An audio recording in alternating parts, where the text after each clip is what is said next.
for anybody that's up, there's one or two people who might remember, was a serious drought year.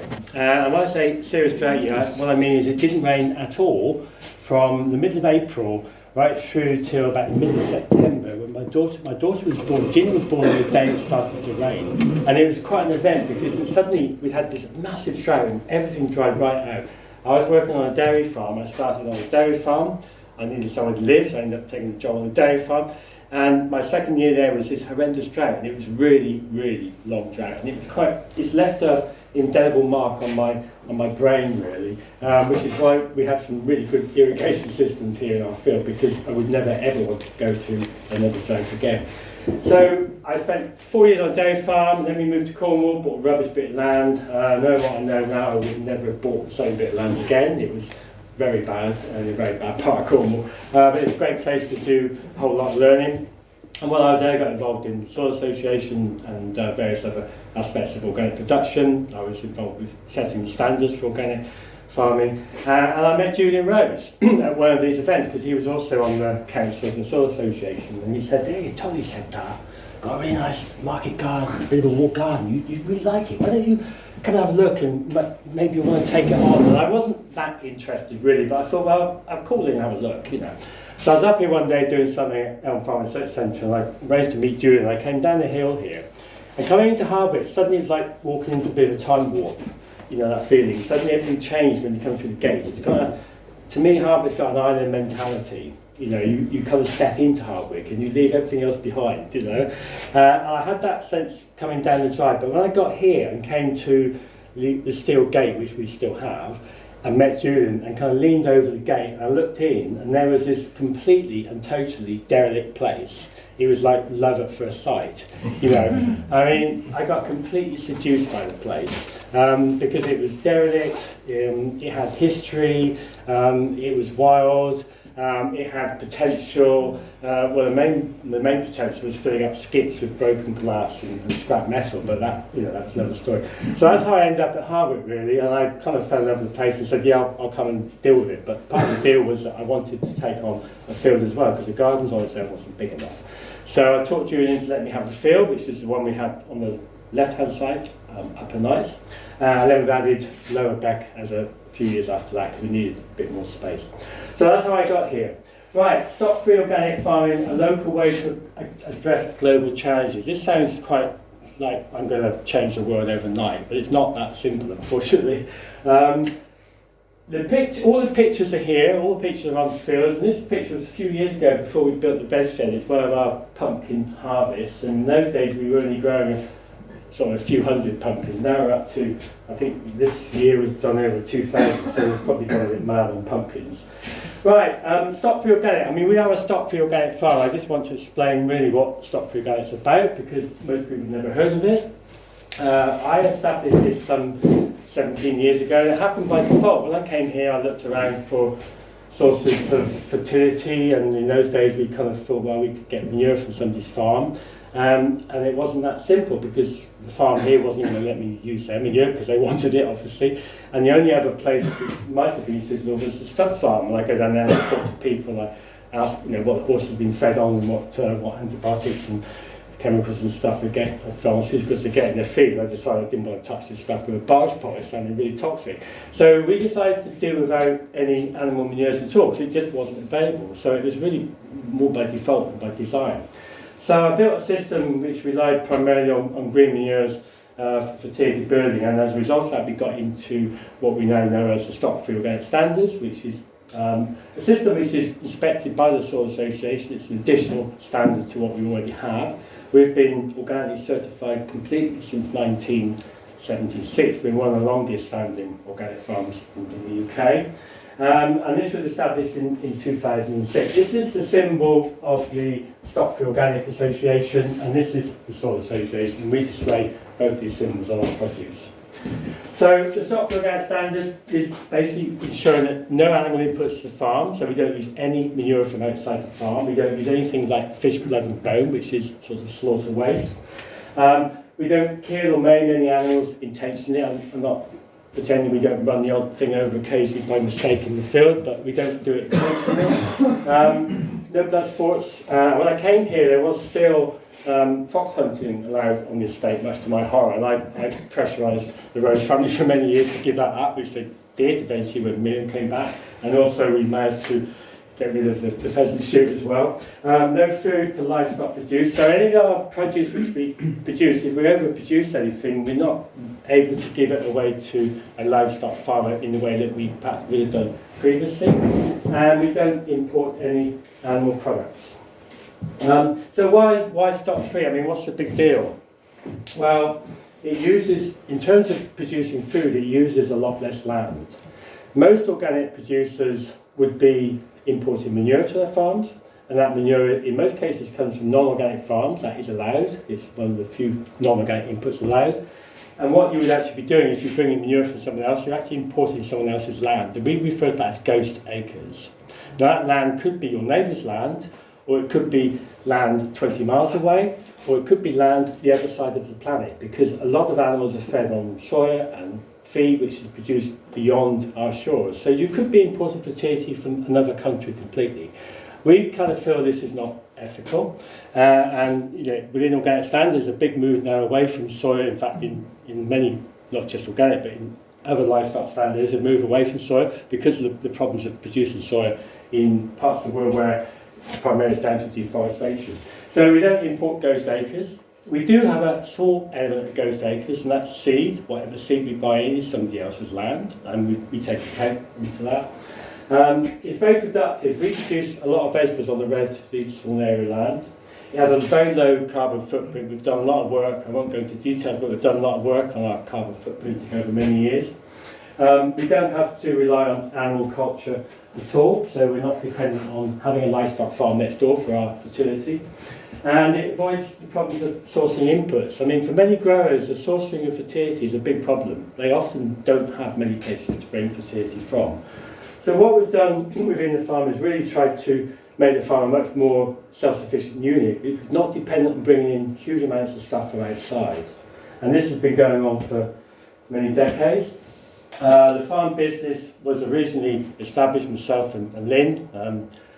Got this going in 1976, which is a long time ago. We've now been here on this site since 1987.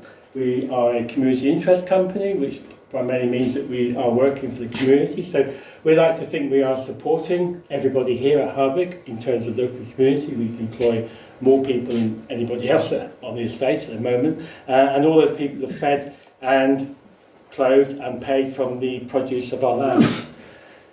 We've been here 36 years, and we've been Stockfree Organic all of that time. We produce over 100 different vegetable crops. In fact, it's quite a bit more than 100 now. Of those 100 crops, there could be 2 or 3 sowings of each. We actually sow around 350 different crops a year. It's incredibly diverse. We're producing around 100 to 120 tonnes every year. It varies a lot. This year is not actually a vintage year, it's quite a moderate year. I don't even know if we'll get 100 tonnes this year. Last year and the last 3 years we've had incredible crops. We've had some three really good growing seasons in the last 3 years, and we've certainly got to 120 tonnes or more. It's largely a self-sufficient system with very low inputs from outside.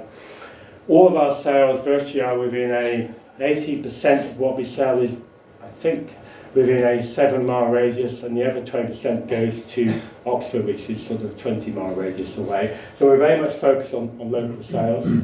The business depends on local sales. We couldn't make this work if we were trying to deal with supermarkets. I'd hate to deal with supermarkets. We supply a lot of other services. I do advisory services. I just spent 2 days in Devon doing a planning appeal for an organic grower down there. We have people coming to the farm, doing a lot in terms of farm walks.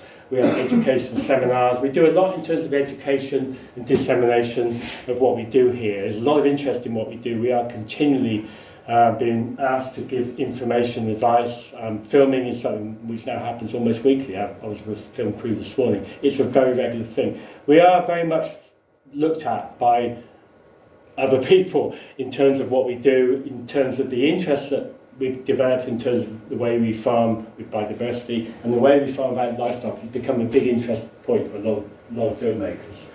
We do food fairs. We have the squash festival every year, which unfortunately this year we decided not to do for a variety of reasons. And we have trials. We've been doing trials pretty much ever since we've been here, and I'll tell you a bit more about that in a minute. We farm with people. I would not still be doing this if I was doing this on my own. I think farming on your own is not healthy. I think you need to involve other people. I think it's really important to involve the community and other people as part of that process. And we primarily have 4 full-time people. In fact, it's 5 almost. Then we have extra people come along during the summer, and we have 2 trainees during the summer. They're here between April and October. They do a 12-week period, and we train them. They are trained. I wouldn't say, we don't teach them how to grow crops completely. It's not something you can do in 12 weeks, but they get an initiation into organic farming. And we have a lot of other people involved in the business. There's Simon here who fixes the tractors. I mean, there's so many other people around. Romney helps us out. There's a lot of people involved in what we do here. It goes beyond just our paid staff. Yeah, Tash, Tash helps us. I mean, there's so many people involved in this business, I've lost count. But I think if we were to count them all up, it's probably 15 more people in total. Thankfully, most of them are on part-time. A lot of them get paid in vegetables, which kind of helps us out. So yeah, we're very people orientated, and the farm is a magnet. It brings people in. We benefit from that enormously. The estate overall benefits from that as well. And we like to think we are, a really important part of Hardwick. Of course, we've been here a long time, and we occupy a very small part of the land, but I think we create quite a lot of interest within that area of land. Our soil and climate is basically crap. We do actually have pretty much the best soil at Hardwick, but it's still not very good. Now, we get growers and farmers from all over the world, and some of them are just horrified. And they look at our soil and say, "What, you're growing this? You've got to be joking, this is like builder's rubble." Because our land is 40% stone over 10 millimetres. It's challenging. It does have advantages. It drains really well, which means it also loses nutrient really quickly. If you were to present this field to the Minister of Agriculture or one of their experts, they'd say, well, you can't grow vegetables here, you can only grow trees or grass, that's it, you won't grow anything else. So we're on pretty low grade land. It's grade 3C and 4, so it's not by any means good. Our average rainfall is about 550. I'm a terrible nerd about rainfall. I'm sorry, I could talk all night about rainfall. I hope one day I get an opportunity to talk about the climate at Hardwick, right? I've got records going back almost to the day I started. I don't know how I did this. But we've looked at our average rainfall, and this is about what we get, 550 millimetres. However, just to give you some example of what averages means, one year we had 1,080 millimetres, that's double the normal. Another year we had 350, which is almost half the normal. So the range, between 350 and 1,050 millimetres is staggering, and that's the sort of range we get. If you go to Newcastle, it's the same every single year. They don't get this horrendous ups and downs that we get. So our rainfall is quite unpredictable. We never know what's going to happen. We've been getting a lot of dry springs.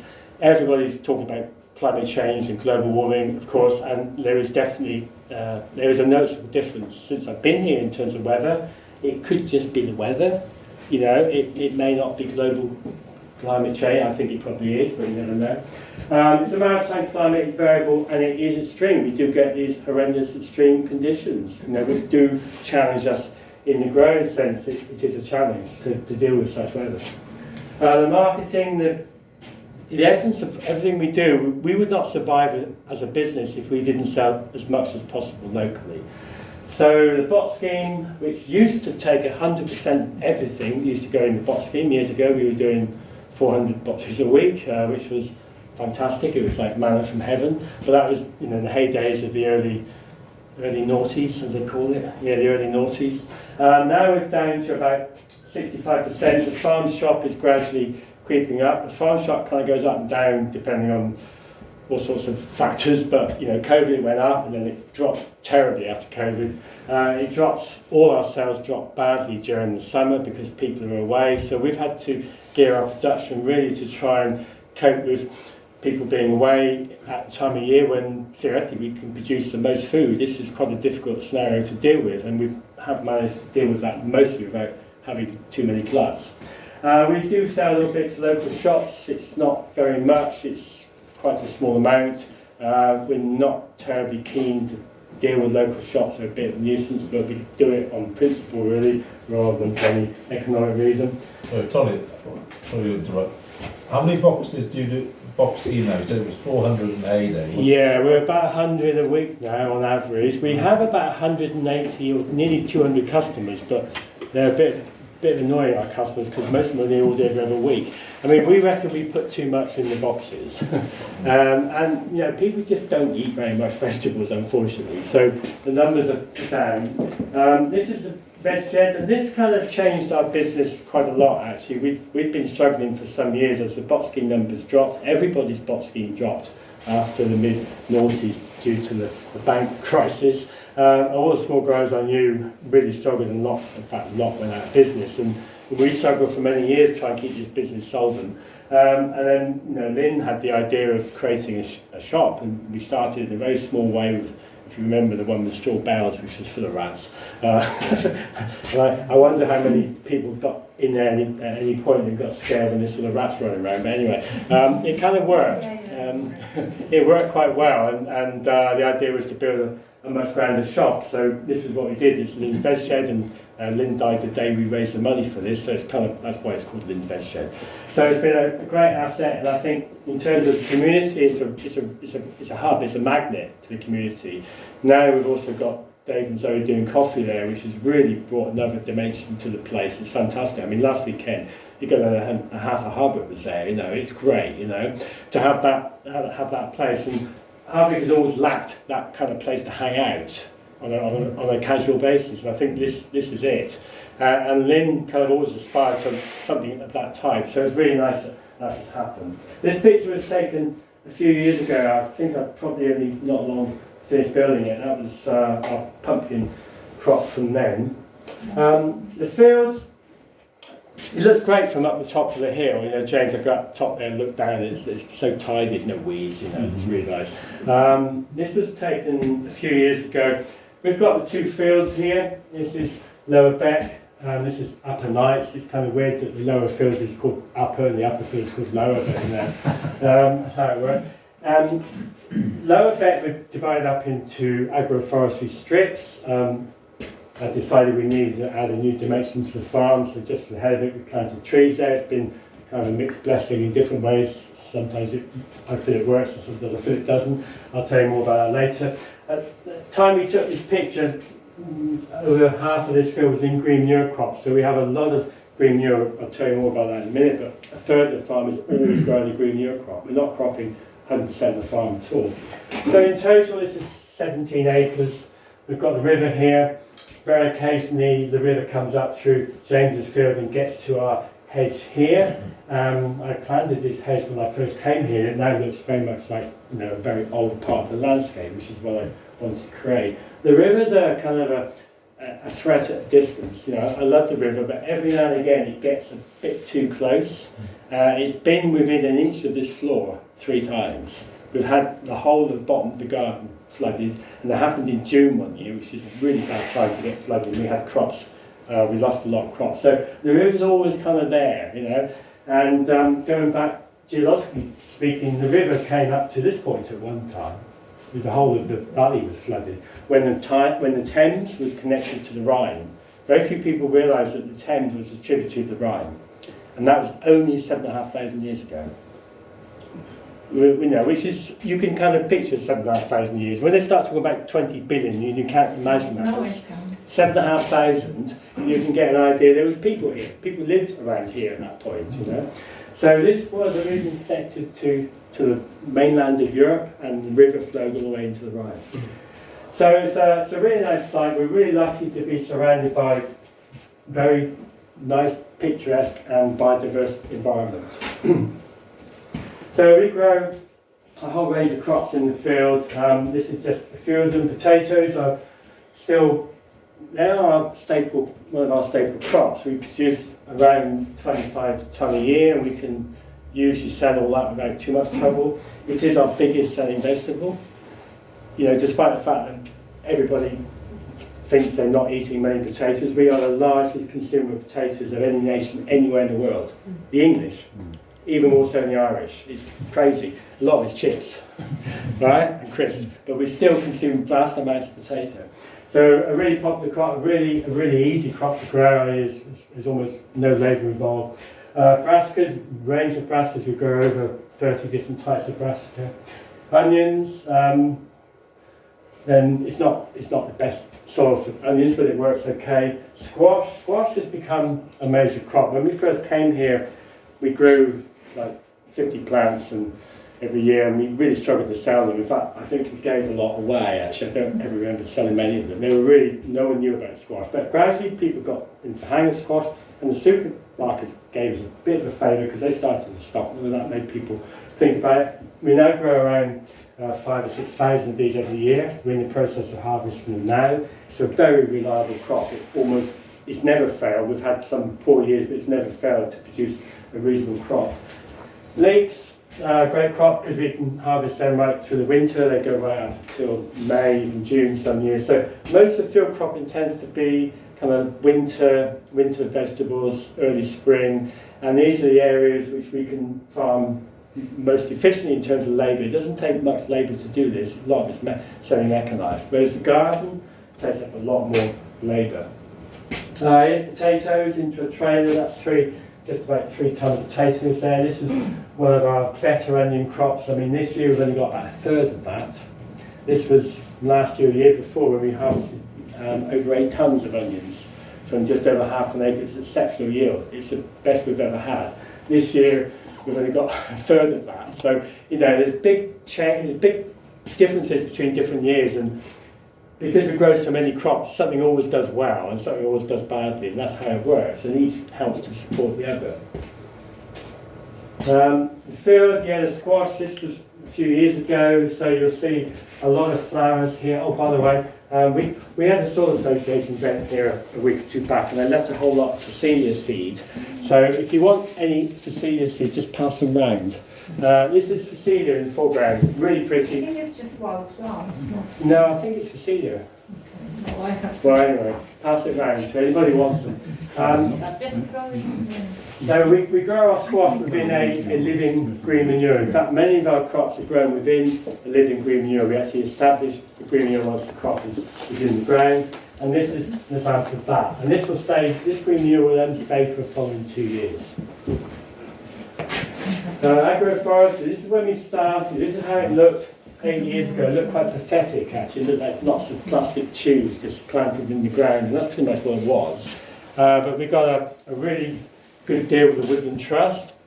They were giving out trees to farmers. So I contacted them, and they said, "Oh no, you're too small. We only want big farmers." So I got a friend of mine at Elm Farm, who was involved in agroforestry, to say, "Look, this is an important place. You need to do it." So they did. Actually, in the end, conceded to give us a whole lot of trees. We got 600 trees, which included 60 apples, plus all the guards and the material to support them. So they funded that, and it's been a very interesting exercise. It's now fairly well established. This is how it looks now. We've got beautiful rows of trees. They're now starting to rob us of some of our space, which we expected. Agroforestry is not always cracked up to be. You know, everybody makes out agroforestry to save the planet. No, it's not. It's one of the possible solutions that may help, but it's not the only way. But we've made it work so far. This is our brassica. I took this picture today, actually, because I suddenly panicked. All my pictures are like 10 years old. So I rushed out and took this one today. And this is our brassica. We have over 25,000 different brassica in this field. This would be Brussels sprouts, and then we've got colettes over here, and then there's kale and more kale and more kale. We've got 4 or 5 different varieties of kale. Cauliflower, have been picking loads of cauliflower recently. And all this is undersown with the green manure, so we established the green manure into that. Within the agroforestry, we've also got top fruit, we've got apples, we've got, I think it's about 6 different varieties of apple there, mostly eating apples, and this is our first proper year. We had a few last year. you have to be quite optimistic in this job. You know, these were planted 7 years ago, and then the deer completely destroyed them in the first year, so that set us back 2 years.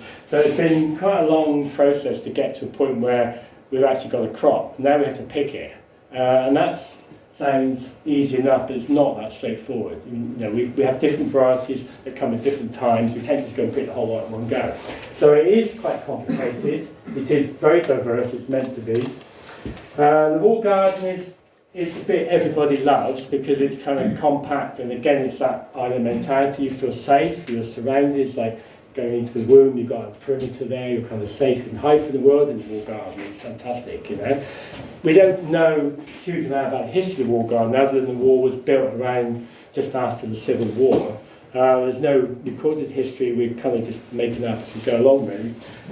It's very unusual in that it's not square or rectangular, it has kind of weird angles each end, and it's only on 3 sides. The wall doesn't go all the way around. On the 4th side there's a moat, I call it a moat. It was originally built as a water garden, but I think also used to bring barges up there with coal. Where we are now was originally the coal shed to the wall garden. When I came here there was a derelict building here with just a few sticks and a couple of rusty sheets of cargo down. That was where they used to store the coal for all the grass houses in the garden, which was really a busy place during the war years. So the wall garden grows a lot of the smaller area crops. It's very diverse. I'll show you some pictures in a minute. It mops up vast amounts of labour. I reckon on average, we've kind of trimmed it back a bit, but on average the wall garden, it's 10% of our land area. It takes about 75% of our labour. So it gives you some idea of how much labour goes into this very small bit of land. That labour also includes what happens in here, which is the packing, and also the propagation. The propagation is a big job. So it's very intense in terms of labour, and it always has been. There used to be, up until the First World War, there was 40 men working here in this garden. And then during the war years, they disappeared off to fight, and many didn't come back. And that was the beginning of the end of how it became as a private garden. It never went back to being a private garden after that. So it's always consumed vast amounts of labour. And originally this would have fed not just the house, it would have fed a lot of people working here on the estate in those years. So it wasn't just, I mean, you could feed a lot of people from this one place, clearly. It's hugely fertile. It has many, many times more elements of fertility than the field. The field, when I came here, had been very heavily cropped with hay. It had been successful hay crops for many years. A lot of fertility had been taken away. The wall garden has had huge amounts of manure, mostly probably human manure, over many years into this land. It's incredibly rich. It suffers from what I refer to as soil obesity. It is overfed. We have no problem with nutrients here at all. We don't have to worry about nutrients. So in that respect, it's quite easy to manage. We've filled it up with greenhouses and polytunnels. During the war years, more than 2/3 of the garden was under glass. The Ministry of Food and the Ministry of Agriculture invested huge amounts of money in these places, and farms were controlled very much by the Ministry of Agriculture in terms of what they produced. So a lot of money went into the gardens. So the garden crops, we've got diversity. We've kind of cut down on the diversity of cropping in the garden outdoors, and we've moved it to the field. It's so much easier and cheaper to manage in the field. We semi-mechanise it, but we still grow small area cropping. Strawberries, they've become, I started my horticulture career with strawberries in 1976, and we were actually the first ever organic strawberry growers in the UK, and we were at one point we were growing over 6 acres of strawberries in Cornwall. We were the largest organic strawberry grower in Europe actually at the time. Came here, we did it for a few years, then we stopped because we ran into some problems. I've reinstated this 10 years ago because during what we call the hungry gap, which is that period of time between about the middle of March till the end of June, when there isn't really much vegetables around, it's a really difficult time for us because we're spending money out on staff and seeds and machinery and diesel and fuel and power and all the rest of it, and there's very little to sell. So hungry gap is a really difficult period of time for all growers. So I reintroduced strawberries really as a way of plugging that gap. And Lynn, bless her, was really keen to do it as well. And Lynn got the job of picking most of these, which she always did in Cornwall. So we kind of brought strawberries back in, and we've been very successful. We've managed to produce incredibly high yields. In fact, the yields we get now compared with what we got back in the 70s, we are 4 to 5 times higher. We've got so much better at doing the job. It sells really well. It's a great thing for the red shed. It works for the bot scheme. It brings a lot of customers to us. It's a good revenue earner. It's 100% totally dependent on good weather. So if the weather goes bad, we are completely shagged, to be honest. What we don't want is continuous rain. It's a big problem. This year we were really lucky. We only had rain for 2 days. I told you I was a rain nerd. Last year we had quite a difficult couple of weeks when it was damp and rainy, and you cannot continue to pick strawberries when it's wet. They rot pretty quickly. This year we got away. The year before last we had a really good year. It didn't rain even for 1 minute. We had 6 weeks without rain. It's fantastic. So dry springs for us are actually something we really want. We just don't want any rain at all. So I'm really fussy about weather. I want rain in some parts but not in others. So the strawberries have kind of brought the garden alive again. And Emily, I saw Emily, yeah, you're here. Emily did some picking. There was 3 of you, wasn't there, this year? Yeah, mostly, yeah. 3 or 4 people picking strawberries. Now this crop, and yeah, is Monty again? You're here, yeah. You did some picking, and your brother Charles has picked as well. Yeah. So we've had the Normans picking. James, your turn next year. How are your knees? Only if you come and handle cattle. Yeah, I can do that. No problem with that. So I mean, this crop is. I tell all growers, growers ask me about strawberries, they don't ever grow strawberries. There's no way you're going to grow strawberries and vegetables. It's such a clash because vegetables take a lot of effort, a lot of time. At this time of year, in May and June, you're going to go and pick strawberries. It's not going to work with vegetables. So we run it as almost a separate enterprise. There's Emily and 2 other people, sometimes 3 other people, and they picked pretty much every day for about 5 hours, was it, on average? Yeah. Every morning for 5 hours, every day of the week for 6 weeks, and that's what it takes to pick a very small area of strawberries. We have it's about 7,000 plants. It's about less than half an acre. It's staggeringly high input and labour. Most strawberries in the UK are not grown in this way. 85% of all strawberries in the UK are grown in tunnels, in very intensive places, what they call tabletop. They're grown in troughs of liquid and nutrient, so there's no soil as such. They're either grown in peat or they're grown in rock wool, so they're completely hydroponic. They give incredible yields. We think our yields are great. They would think they're rubbish. They get incredible yields, but it's a denatured, completely sterile food grown in a way which I think is just appallingly bad because it takes huge amounts of carbon and energy to do it. So we're kind of, we're still stuck with soil, and we will always be stuck with soil. We grow on soil, that's what we do. So strawberries have been a really great way of bringing life and entertainment. These people that come and work with us, they bring entertainment as well. We get such good entertainment out of all this. You can't believe how great it is. Tunnel crops, we have over 2,500, 1,600 metres, more than that now actually, of tunnels. And these are really important. This hungry gap thing that happens in early spring would be completely. I'm going to tell you, every winter in this country, I'm cringing now, because she hears this every time I do farm work. Every winter in this year, we get an environmental disaster of epic proportions. And everyone's thinking, oh, what the fuck's that? It's winter. In winter, nothing grows. Between now, middle of October, and the middle of March, nothing grows.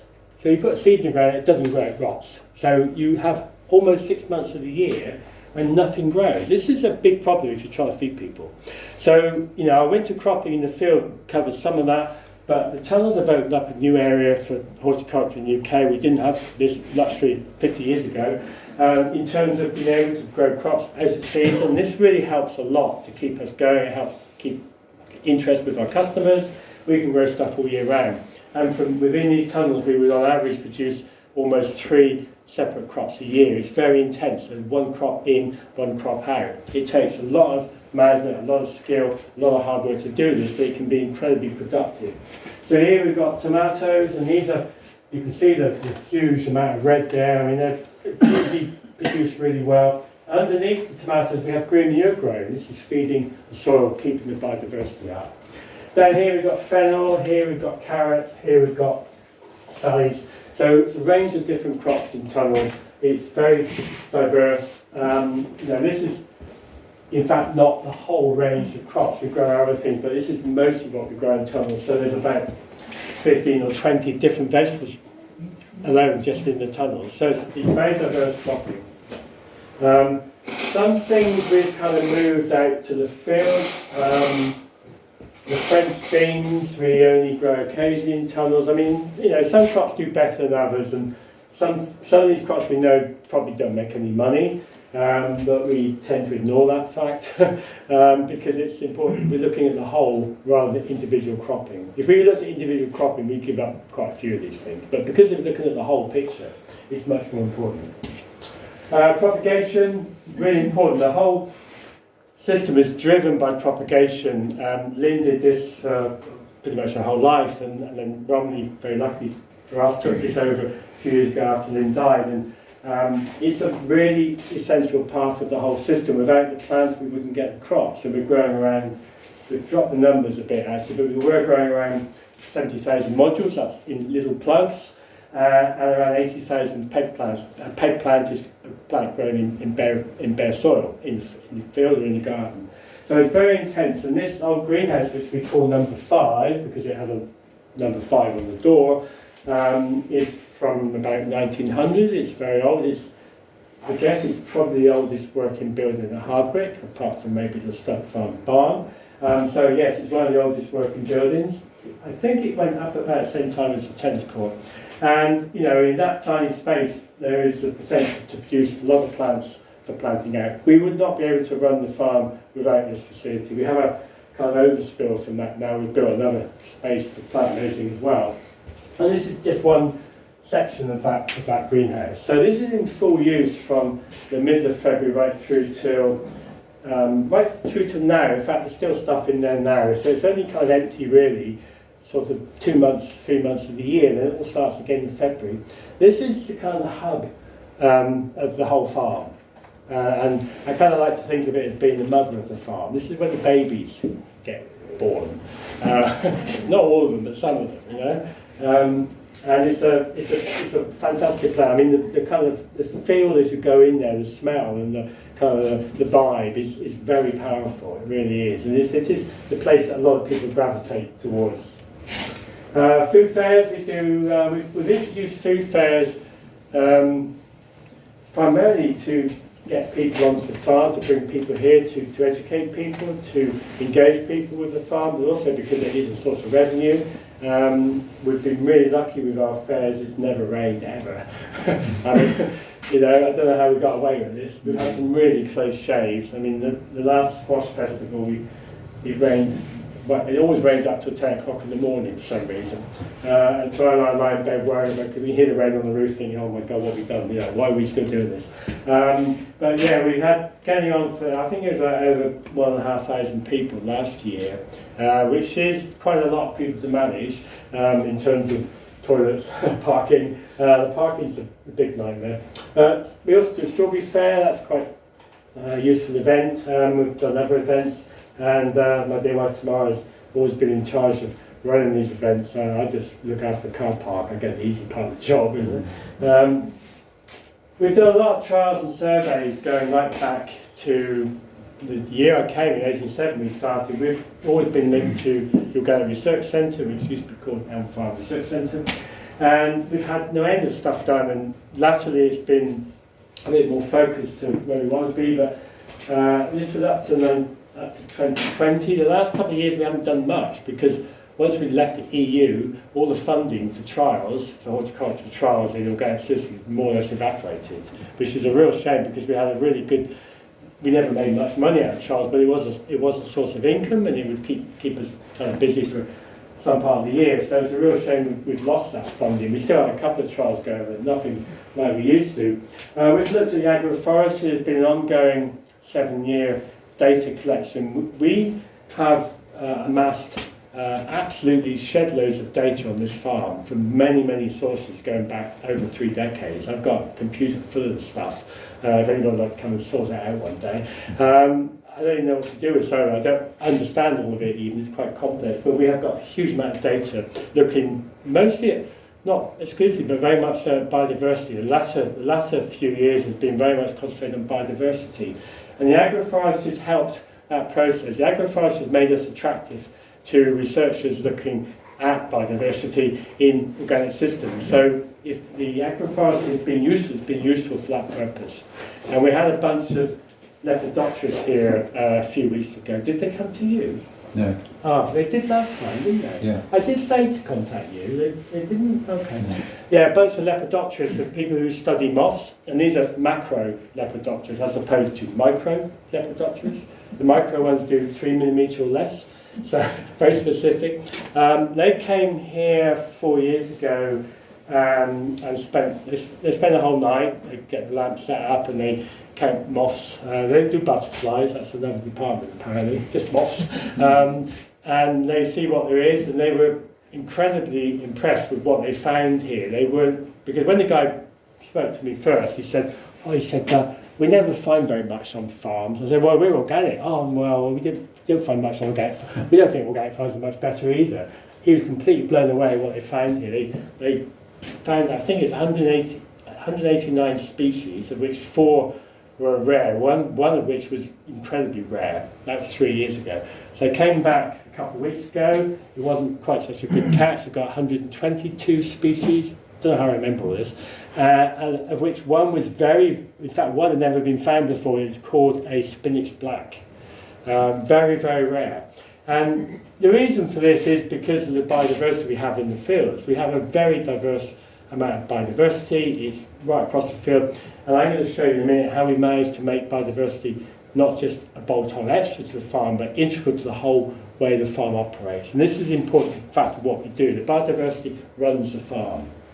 So we've done these trials. We've done lots of trials on green manures, and they go back, some of them 30 years. We've pioneered green manure in horticulture here in terms of undersowing and relay sowing. We've set standards for many growers. The Ramio wood chip trials, we were the first farm ever to do that. We've been very innovative in many ways in the trials we've done. This has been helped by our relationship with Organic Research Centre and other departments. We have ongoing research with Coventry University and Reading University. We've been partnering to a lot of these places over many years, so we're very proud of our educational element. What's Ramio? Ramio, yeah. Well, Ramio is, I'll tell you a bit more in a minute when we get to that part, okay? Propagation media trials, I was looking at our wood chip compost. We have pioneered the use of wood chip for compost for plant raising. No one else has ever done this. So we've had a lot of really useful, innovative stuff. Alternative crops, this is things which you wouldn't normally grow, crops which may be very marginal for this climate. Most of them are still very marginal for this climate and often don't work. The earthworm population is the one I really like the most, because I can brag about it endlessly. We've got this incredible earthworm population here in our fields. Our fields have been ploughing and cultivating for 35 years and continually cropping, and everybody tell you, well, that could completely shag your soil if you do that. But we've got an incredible earthworm population, really good soil mycology. We've got in the region of over 1,000 worms per square metre. We've hit 1,500 at times. 1,000 worms per square metre is about 10 tonnes of worms per hectare. It's a staggering amount. And this is really a really useful indication for me and for us here at the farm as to how well we are or not managing the soil, as the case may be. If the population of worms drop, we know we're doing something wrong. If it goes up, we know we're doing something right. So these are really good indicators. So I just want to bore you all for a minute about what I refer to as the systems approach. And I often get asked questions by growers, what do you do about a particular disease? And it's not simple. You can't just say, well, we use so-and-so, because we don't use so-and-so. We use a system. And this system is a complex whole set of interconnected things or parts. Our life is dominated by systems. We've got systems in our laptops, we've got in our cars, we've got in our houses. Everything we operate is based on a system. So a farm should be a representation of a system. And we're looking at pest, disease, fertility as part of that whole system. They're not independent components. I think agriculture over many well, generations really has been looking in sort of little boxes at components of agriculture, and it hasn't linked everything together. Everything's in little units, and there's no connection between them. And what we're trying to do here on this farm is bring all these components together into one whole unit. And I like to look at the farm as a complete microcosm, for want of a better word. It's a complete unit within itself. So we treat the farm as a biological unit, really. And all these components of the system are dependent on each other, and the soil is put at the health. The health of the soil is central to the whole system. So whatever we do, if we have a pest problem or disease problem, it's customary for growers to think, something is victimising me, they get paranoid about pest diseases. If we get pest disease, I want to know what we've done wrong. Because something somewhere has gone wrong with our system. So pest and disease indicates a fault in the system somewhere. So what we're doing is trying to generate a system which really relieves the problems of pest and diseases to very, very low levels. I wouldn't say it eliminates completely. And biodiversity for us is the driver of that. The biodiversity on the farm is the farm. So if you were to ask me 20 years ago what do you grow on your farm, I'd say, well, we grow vegetables. If you ask me now, I'd say we grow biodiversity. And the biodiversity is the main component of the farm. The vegetables are a byproduct of that, rather than the other way around. A lot of farms are kind of doing their little bits, and they plant a few trees here, and they're doing their bit for environment, they dig a pond or a beetle bank or something. But it's add-on bits. It's not looking at the whole system. So we've developed a whole system which is totally and utterly dependent on biodiversity. We cannot. No one can farm forever without the use and the integration of biodiversity. So we've made that the most important part of the farm, and that means we have to do a lot of different things. And I look at the biodiversity really in terms of three areas. My mind doesn't really cope with big things very much. So I look at things in boxes like scientists do, which is really bad, I know, but that's what I do. So I look at the soil, the biodiversity in the soil, the biodiversity on the understory, which is the crops and the weeds under that, and the green manures, and then the heavy carbon, which is all the trees and the hedges. So I kind of divide that up into simple and to understand boxes. And looking at the soil, I'm continually blown away with what happens in the soil. The more I learn about the soil, the more I realise I don't know anything about it, and I feel frustrated because it's such a big subject. I'm not going to live long enough to even start to understand it. It's so complex. Now, if you look at everyone's talking about the biome, the gut biome, which is great. Suddenly, it's become important that we understand our gut biome. But if you were to look at the gut biome and compare it to the biome in the soil, the gut biome is very simple. The soil biome is far more complex. We haven't even begun to understand what goes on in the soil. You can see stuff sometimes. You can see earthworms, which is my indicator, and that's the one I like best because I can see it, understand it, appreciate it. But most of it is microscopic. You cannot see it. It's like electricity. You can't understand it. So this huge, complex organism going on in the soil is the driver of our fertility. It's hugely complex. I don't claim to understand hardly any of it at all. But it is dependent on a range of factors. We do as much as we can to ensure that biodiversity and that health stays. Organic materials is critical, so we've been able to, over many decades, show that we can maintain and only slightly increase our organic matter of the soil, which is quite an achievement given how much we produce at the same time. Plant roots in the ground is so important. It doesn't matter how much manure, how much compost, how much organic material you put on soil, it will never replace the action of roots. Roots are critical. Roots form soil structure. They go into the ground, they open soil levels up, they go deep, they go shallow. Every different plant has its own association with a whole range of different bacteria and fungi. The more diversity of plants you have on the ground, the greater that diversity.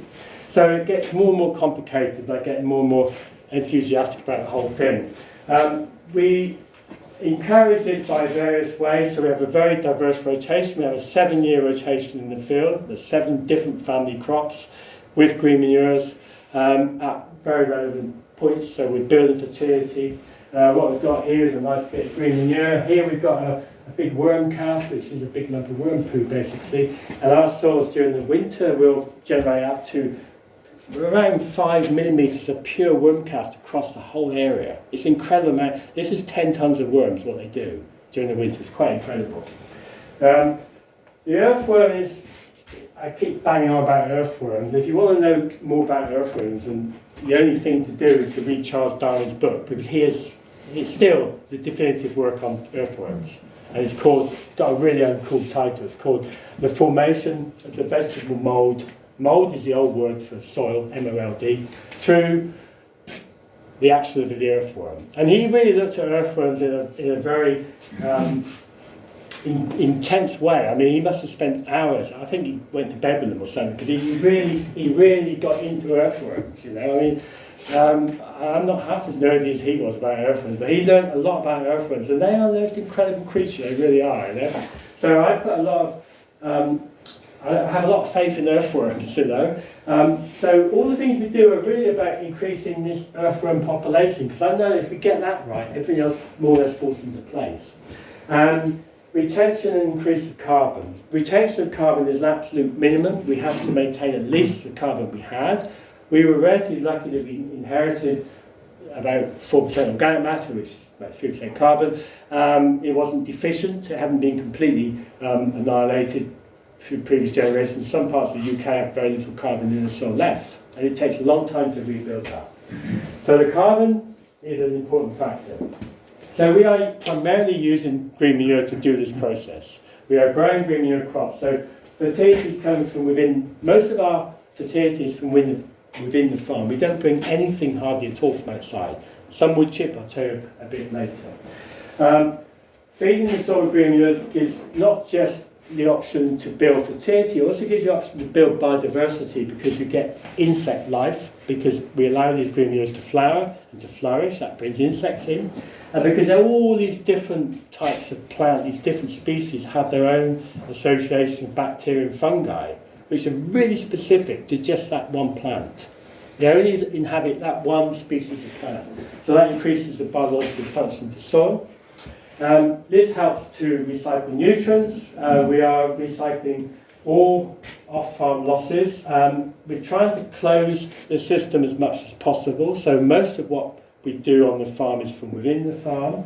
And we're cropping 70% of our land, why 65%. So 35% of our land is not growing crops, ever.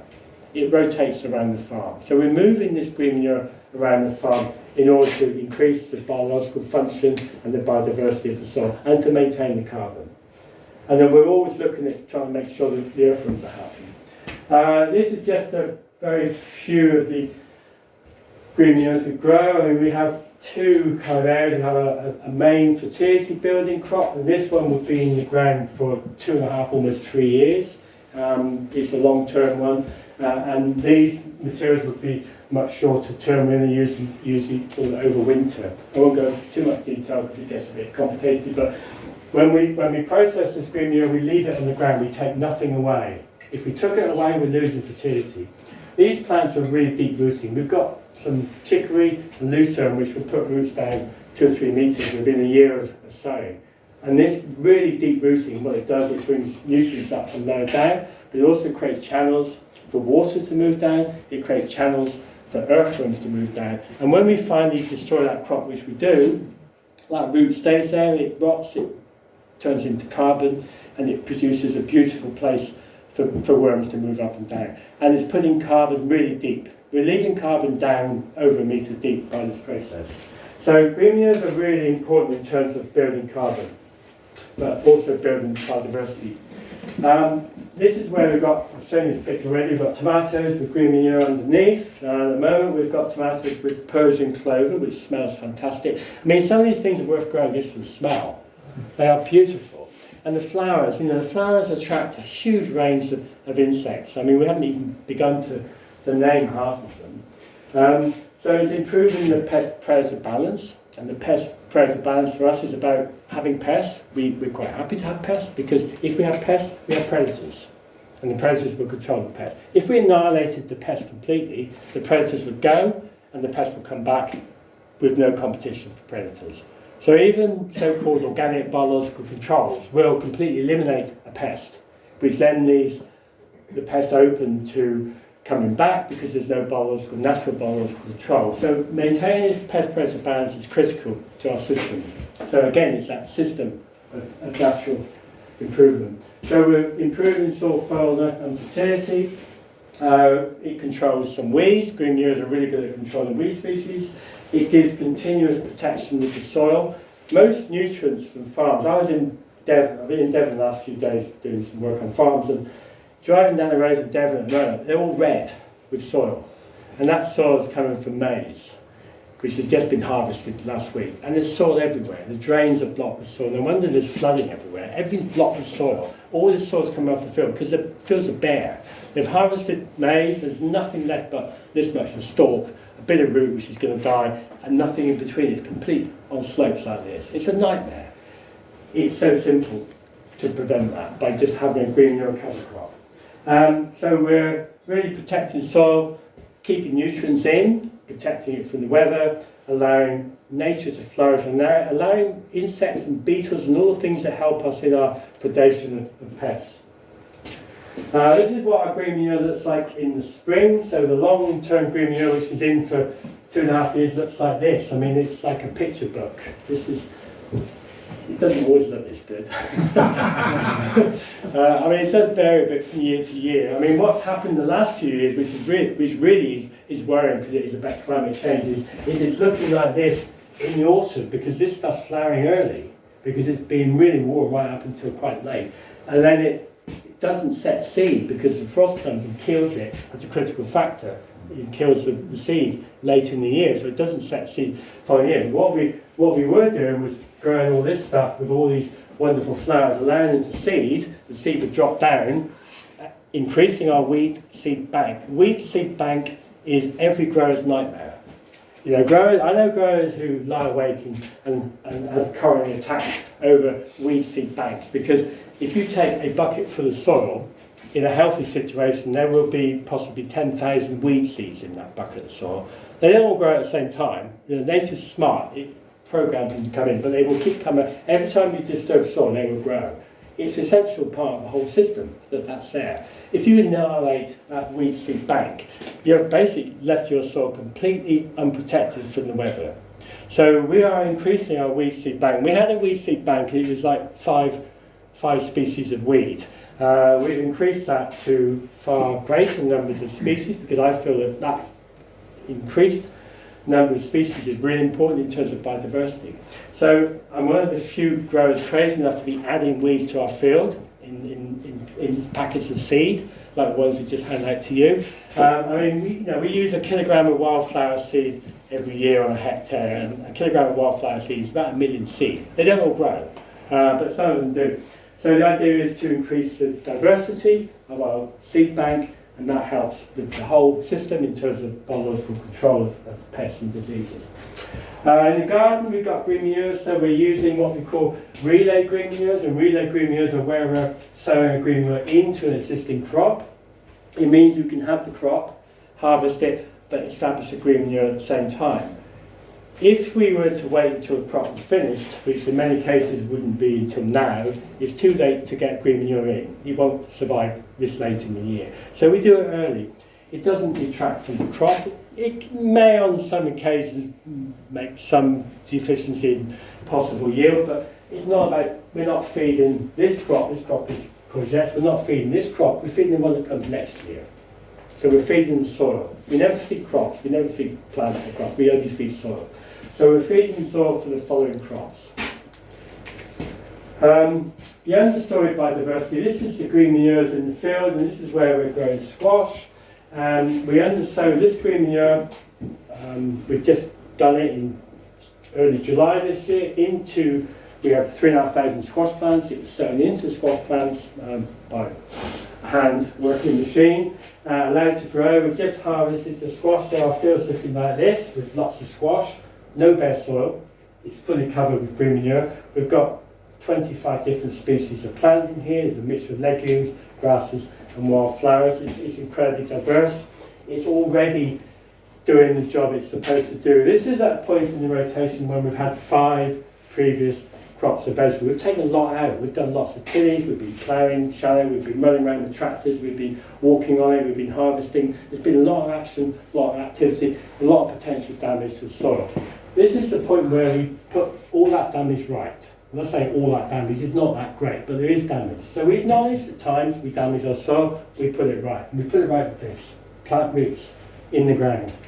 So when we get to the following spring, which is well established, it's deep rooting. We've got lucerne and chicory there going down 2 or 3 metres, filling up nutrients, protecting the soil.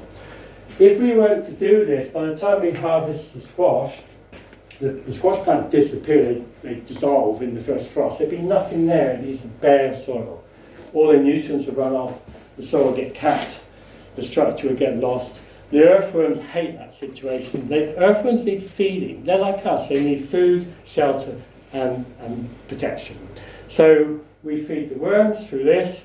The following year this will be mown a couple of times. We'll add some wood chip, I'll come to that in a minute. We have within the field roughly every 50 metres across the field we have these beetle banks. And they are just a mixture of wildflowers. This one looks particularly beautiful, they don't all look that beautiful. But the idea is to add diversity, and it's a beetle bank. It's a bank for beetles. It's where beetles hang out.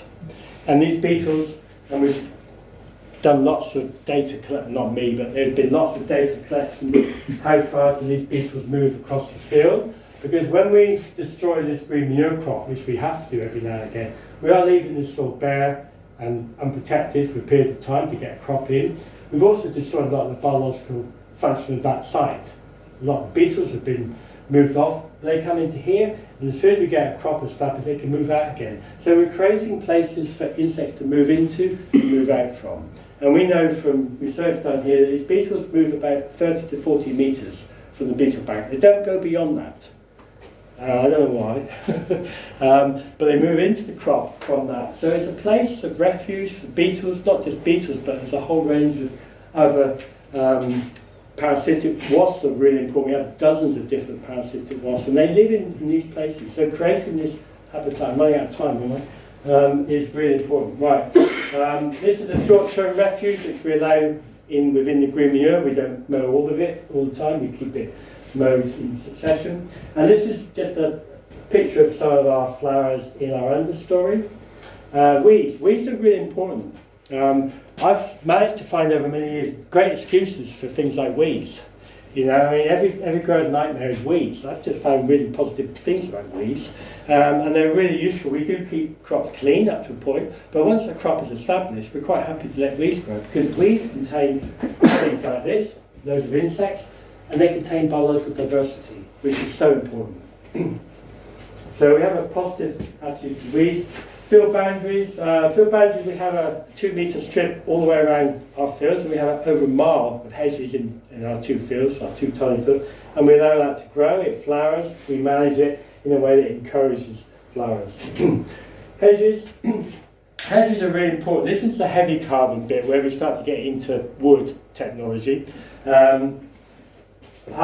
For many years, I knew there was something with wood and farming, but I couldn't quite get it. I am actually a woodworker by trade, so I had this kind of vision somewhere that farming needed something to do with wood, and I couldn't quite make connections. Suddenly it kind of clicked. It wasn't quite a light bulb moment, but I had an idea one day that wood chip might be a handy thing to use on the farm. Iain Hogg turned up. We had a party here, as we do, parties, you know, and he had this big pile of wood chips in the back of his truck he needed to get rid of. And I had a few drinks. Take them to my field, I'll deal with them, you know. So he tipped them in the field, and ever since then we've been using Iain Hogg's wood chips from the local source. It's a wonderful way of getting carbon onto the farm. I'll tell you more in a minute. So this is our heavy carbon. I'm really sad to say, this is the only hedge, I think, that's been planted in this parish in over 100 years. Is that right, James, do you think? And there's a hedge around the orchard. Right, okay, so there's a second hedge around the orchard, yeah? So it's not the only one. I planted this when I first came here, and what I wanted to create was a hedge that looked as if it had been there for 100 years, and if you looked at it now, unless you went close, you would think it's been there a long time. So there's lots of different species. I've got trees every 30, 40 metres, and every 10 years we coppice the whole thing. Apart from the trees, we leave the trees, we cut the whole lot down. It looks terrible for about a year. We cut it all, and we chip it and we turn it into ramial chip wood. Now ramial chip wood is fresh, unprocessed wood direct from the tree in the winter when there's no leaf on the tree, spread onto the ground. We spread it onto green manure crops, and I'll show you a bit about that in a minute. We also use wood chip from Iain Hogg, who's really quite useful to us, and this we compost. This is a really important waste product, which is coming from local gardens. It's very clean, it doesn't contain any chemicals, no one sprays trees. We get your chainsaw helmet or empty beer bottle or something, but on the whole it's pretty clean. We compost this and we use it partly in the garden and tunnels, very small amounts, but we also use it for plant raising. It's become our only source of plant raising material, and we also spread this on the field. We're spreading this at very low levels. We're using very small amounts of this across the whole farm. Ramial chip wood, this is Iain Hogg and a couple of his blokes with their chainsaws who come every year, and they coppice this area. I planted way down the far end of the field where Andy's sweat lodges.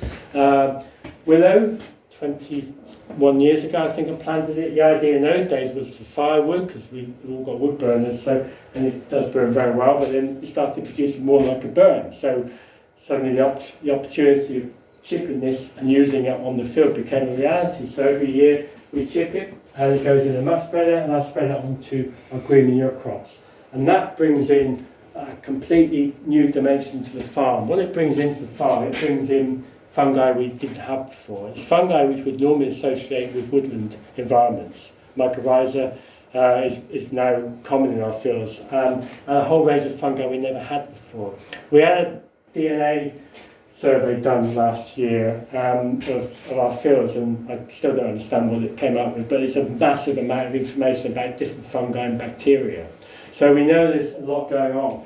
And this material disappears really quickly because the earthworms, at this point in the rotation, which is our resting period, when the land is going through a period of rest and recuperation, when it's building earthworms, it's building organic material, it's also building carbon, because we're adding a very small amount, but it's a very stable situation to be doing it. So we don't get any problems. A lot of growers would be paranoid about this, because if you add wood to soil, you can lock up nitrogen for years. But we don't add it to soil, we put it on the surface. We let the worms do the rest. The worms and bacteria and fungi do the final process. And within a few months, that material's completely disappeared. We're putting on, it's around 7 millimetres thick. Right, I'm getting near the end. 1 minute, 35. Last year, we were very lucky to have some very intense and profound data collection on the farm, and this included James's field next door. We had the opportunity to look at our carbon going right down to a metre deep. Now, carbon is a complex thing, and there's a lot of rubbish talked about carbon, and I'd probably talk some rubbish about it as well, but the importance of carbon to our farm is critical. But the importance of carbon deep in the soil is even more critical, because that's safe, it's secure. Carbon on the surface is very vulnerable to be lost, no matter how you do it. So the idea was looking at carbon right the way down through to a metre deep, which in our case is into the chalk. There is no soil at a metre deep much. And they did both of our fields. They did 150 samples from the whole area. That included James's field either side, because his soil is the same type. And I was really interested to know where our carbon was compared with long-term grass, where we've maybe been mining our carbon for the last 35 years, because that was a kind of fear in my mind. We've been losing carbon because of the very intensive nature of what we do. The interesting thing was that there was no difference, really hardly at all, between our fields and James's field. And this machine, which is called the Earth Rover, this company had, I think, 14 of these, and they're 65 grand each, so they're in big business of testing carbon. The idea of this came from the Mars rover. If you remember, the Mars rover went to Mars. So this guy was sat down drinking a beer one night, watching TV, and there's a Mars rover there, and this thing was going across Mars, taking samples with a thing like this. He thought, hang on, how come we're not doing that on Earth? They're doing it in Mars, why are we doing it here? So he designed and built this machine, which is quite an amazing piece of kit. It hammers this steel tube, really within just a few seconds, into the ground, takes a core, a 40 millimetre core of soil, right the way down through. It's like an ice core, but it's soil. In our case, it's like a little bit of soil, there's all kind of white chalky stuff below. But they take that away, they took all 150 samples away, and they analysed the carbon at different levels all the way through. And there was no appreciable difference between our farm and James's farm. Did you ever really analyse all those figures? I read it all. I'm not saying I understood it all. No, I didn't understand all of it. But the interesting, you probably can't see that from where you are. But in total, there was 848 tonnes of carbon over the 11 hectares, which comes to, the average is 81 tonnes of carbon per hectare. Now, if you want to try and imagine what 81 tonnes of carbon looks like, I had no idea. So they explained it to me really carefully. 81 tonnes of carbon is like 7 fully grown oak trees, like these two. So these two are about my field. Those two trees down between yours and my field, about, yes, it's 13 per hectare of those trees is the amount of carbon we have in our soils. The interesting thing was that as you go deeper, the carbon gets less. In our fields, we actually had slightly more deeper down than you had in your permanent pasture. It wasn't significant, but there was a difference. And it was really interesting to see that. So this, there's 12 oak trees per hectare, I've written up here, 12 oak trees per hectare. Let's get an idea of how much carbon is there. Now you could lose that carbon through bad soil management. You could lose half that carbon in 50 years if you don't do it right. To get that carbon back is going to take longer than 50 years. It's a very slow process. You can only improve carbon levels very slowly. And so we're talking almost kind of geological time spans, but not quite geological. I don't know what the difference between a lifespan of a person and a geological lifespan, but somewhere between the two. So the idea that you can build carbon is true, but the idea that you can do it in 2 or 3 years is not true. You cannot build carbon in a short space of time. It's a long-term process. So for us, the importance of the way we manage the farm is not just about managing the biodiversity, but managing the carbon. So we are carbon managers, if you like. And everybody talks about carbon in terms of you're going to dump the whole of our carbon in the atmosphere into the soil. We're not. There's not enough space. It won't all go in the soil. When you say we can't accumulate carbon in the soil quickly, what do you mean? Do you mean we've not cracked it yet, or there is no physical way of doing it. The soil, you can only feed. It's like trying to overfeed yourself. You can only feed so much at a time. So reinstating carbon into the soil is a long, slow process. To measure increases in carbon in the soil, it's a waste of time measuring anything under less than 5 years. You will only see a difference within 5. To do it every year, you won't get a result. You get a result, but it's not an accurate result.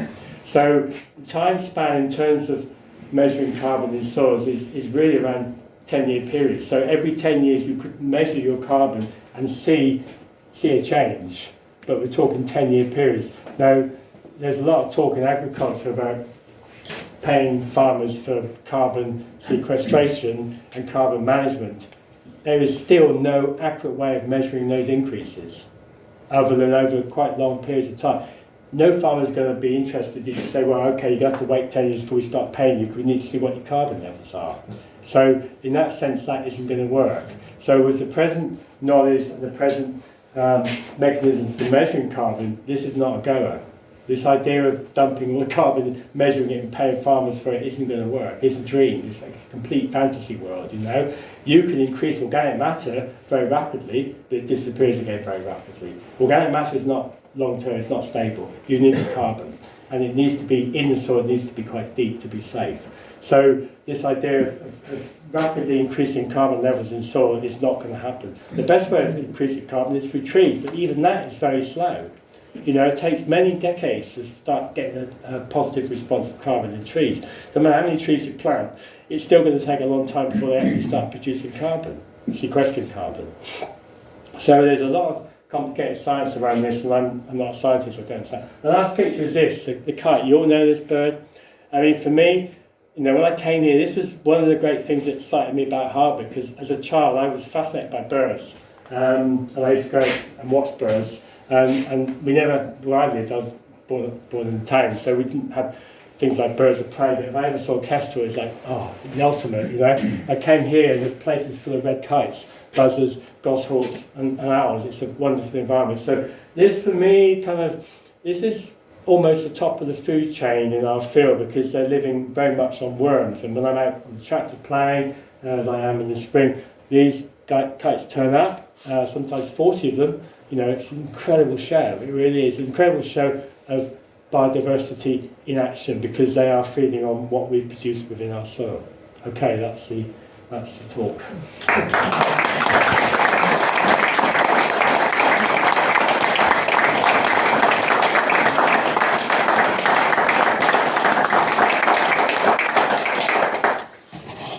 Very important.